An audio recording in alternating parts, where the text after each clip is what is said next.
Hello, my treasures. It's time to get a bit odd with Odd Nature Shaman. You might be thinking, why would we ever restrict ourselves using Baku in Shaman? This only allows us to choose our totem. Well, we can use it to always choose the spell power totem, which allows you to do an insane amount of damage in a single turn using the stereotypical Nature Shaman combo through things like Flash of Lightning, which has been nerfed to 30 mana, Lightning Bolt, Overdraft, and Pop a Book.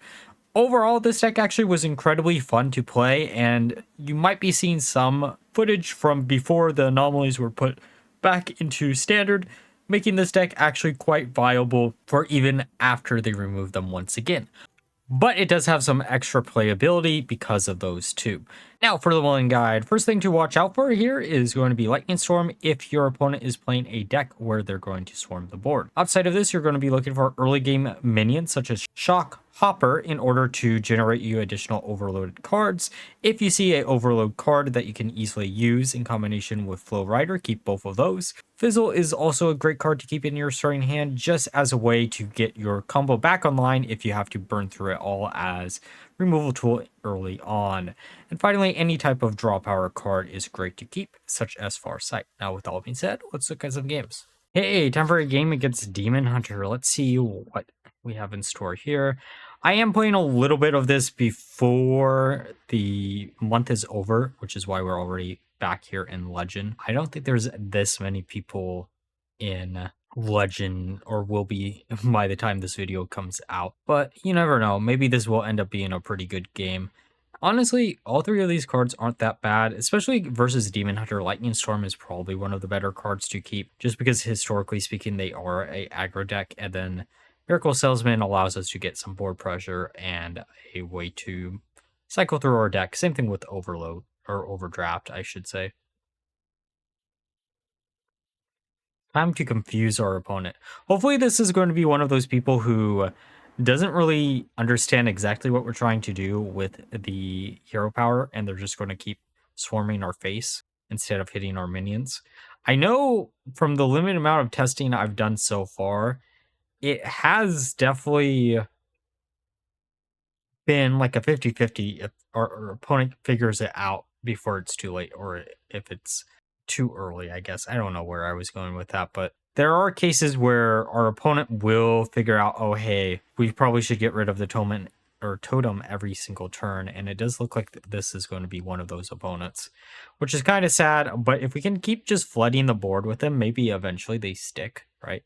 We do also have other minions that we can easily use here to hopefully force them to attack into that, because the totem by itself doesn't really do anything. It just wastes 2 of our mana, and we're like, oh, hey, maybe, oh, they are going to go face. Okay, is this where we're going to start establishing a board of totems? Are we going to get totemic in here? Come on. Also, it's funny. This is technically a version of Totem Shaman if you really think about it. And boy, oh boy, that frog, I love it so much.